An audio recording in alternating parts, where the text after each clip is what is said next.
English গ্রামারে tense খুবই গুরুত্বপূর্ণ একটা বিষয়।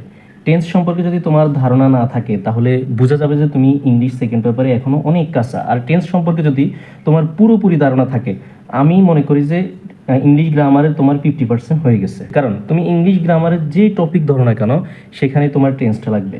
ধরো তুমি টেক কোশ্চেন করবা, টেক কোশ্চেনের মধ্যে তোমার টেন্স লাগবে, voice, narration, right form of verb, যে কোনো টপিক ধরো না কেন, দু একটা টপিক ছাড়া মোটামুটি সবগুলোতে তোমার টেন্স লাগবে। এমনকি তুমি যদি বানিয়ে বানিয়ে ইংরেজি লিখতে চাও সেখানেও তোমার টেন্সটা দরকার হবে। এই কারণে টেন্স খুবই গুরুত্বপূর্ণ একটা বিষয়।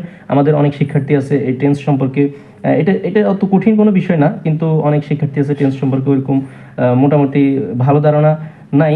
এই কারণে আমি যাদের টেন্স সম্পর্কে কিছুটা ধারণা আছে, হালকা কিছুটা ধারণা আছে, তাদেরকে কিভাবে আরও সহজে সুন্দরভাবে পুরোপুরি ক্লিয়ার করে দেওয়া যায় টেন্স সম্পর্কে আমি আজকে খুব সুন্দরভাবে তোমাদেরকে বুঝিয়ে দিব।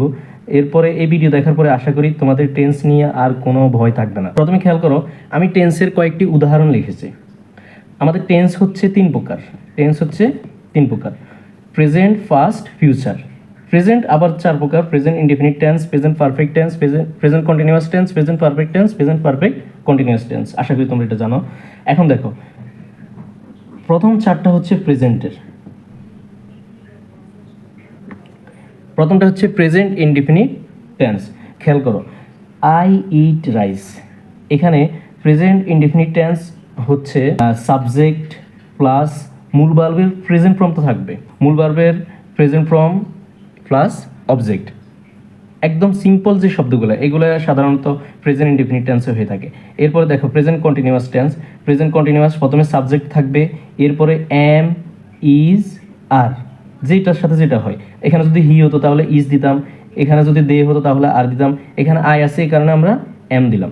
এরপরে মূল ভার্বের সাথে আইএনজি, ভার্বের কিন্তু প্রেজেন্ট ফর্ম থাকবে, ভার্বের সাথে শুধু আইএনজি যুক্ত করতে হবে। এখানে মূল ভার্বের প্রেজেন্ট ফর্ম আছে, সাথে আইএনজি যুক্ত আছে, এরপর অবজেক্ট। তো কন্টিনিউয়াস টেন্সের মধ্যে তোমার কন্টিনিউয়াস টেন্সের একটা কমন বিষয় হচ্ছে ভার্বের সাথে তোমাকে আইএনজি অ্যাড করতে হবে, তাহলে তোমার কন্টিনিউয়াস টেন্স হয়ে যাবে। এরপর খেয়াল করো present perfect tense. Present perfect টেন্সে প্রথমে সাবজেক্ট থাকবে, সাবজেক্টের সাথে হ্যাভ অথবা হ্যাজ, হ্যাভ অথবা হ্যাজ, আয়ের সাথে হ্যাভ বসে, আবার হির সাথে হ্যাজ বসবে। মূল ভার্বের ফার্স্ট পার্টিসিপল ফর্ম, মূল ভার্বের ফার্স্ট পার্টিসিপল ফর্ম বসবে। ধরো মূল ভার্বের তিনটা form: present form, first participle form. 3 নম্বর, এটাকে বলা হয় আরেক পাশে ভার্ব 3। এই ভার্ব 3 থাকবে, তাহলে ইট, ইটের ফার্স্ট ফর্ম হচ্ছে অ্যাট, আর ফার্স্ট পার্টিসিপল অর্থাৎ ভার্ব 3 হচ্ছে ইটেন। তাহলে পারফেক্টের মধ্যে থাকবে কি ইটেন। এরপরে দেখো present perfect continuous tense. Present perfect continuous tense, এখানে হ্যাভ আছে পারফেক্টের মধ্যে, শুধু হ্যাভ বিন, শুধু বিন যুক্ত করে দিবে। এরপরে কন্টিনিউয়াস, আগে বলছিলাম যদি কন্টিনিউয়াস থাকে কন্টিনিউয়াসের সাথে মূল ভার্বের সাথে আইএনজি থাকবে, ব্যাস। কন্টিনিউয়াস থাকলেই মূল ভার্বের সাথে আইএনজি থাকবে। এরপরে দেখো প্রেজেন্ট, ফার্স্ট, এগুলো এই চার প্রকার হচ্ছে ফার্স্ট। ফার্স্ট ইনডিফিনিট টেন্সে সাবজেক্ট প্লাস মূল ভার্বের ফার্স্ট ফর্ম, মূল ভার্বের ফার্স্ট ফর্ম। আমরা ইনডিফিনিটে বলছি মূল ভার্বের প্রেজেন্ট ফর্ম, আর ফার্স্ট ইনডিফিনিট টেন্সে হচ্ছে মূল ভার্বের ফার্স্ট ফর্ম, ব্যাস তোমার ফার্স্ট ইনডিফিনিট শেষ। এরপর হচ্ছে ফার্স্ট কন্টিনিউয়াস। ফার্স্ট কন্টিনিউয়াসে was, were, was, were, subject plus was, were থাকবে। আয়ের সাথে ওয়াজ হয়, আবার হি, দের সাথে ওয়ার হয়, এভাবে। আর বলছিলাম কি কন্টিনিউয়াস হলে অল টাইম আইএনজি, কন্টিনিউয়াস হলে মূল ভার্বের সাথে আইএনজি থাকবে, এরপর অবজেক্ট। এরপর দেখো first perfect tense. First perfect টেন্সে তোমার subject plus had, subject plus had, এখানে অন্য কোনো শব্দ নেই, শুধু হেড, সাবজেক্ট প্লাস হেড এবং মূল ভার্বের ফার্স্ট পার্টিসিপল ফর্ম।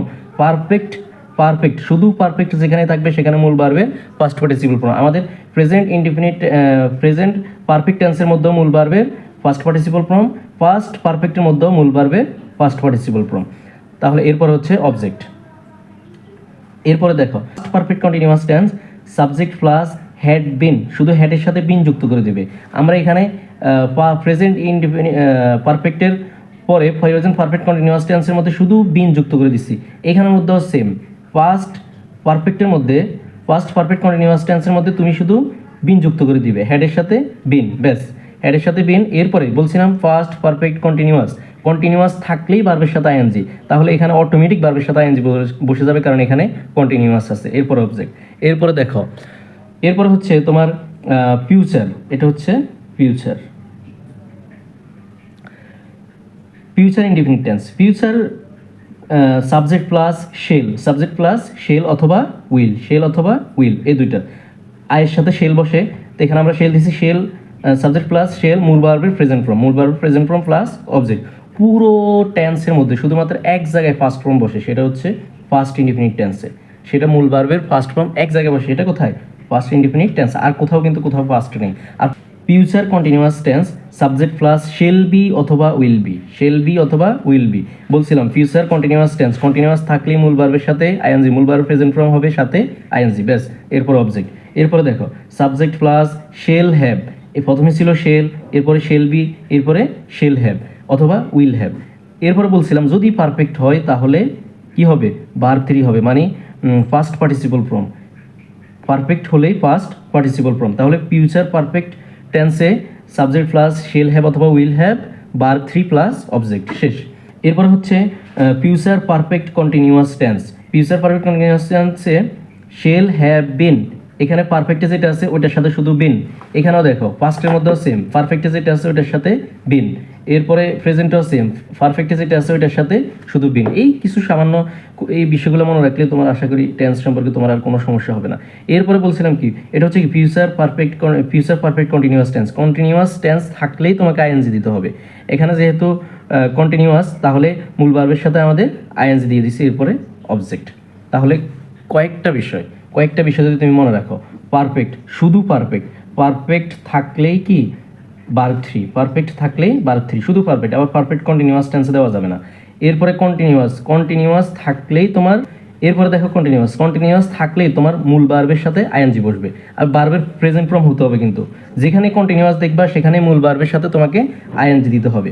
এরপরে আরেকটা তোমার পারফেক্ট টেন্সের পরে পারফেক্ট কন্টিনিউয়াস যখন লিখবা, শুধু পারফেক্ট টেন্সে যেটা আছে ওইটার সাথে বিন যুক্ত করে দিবা।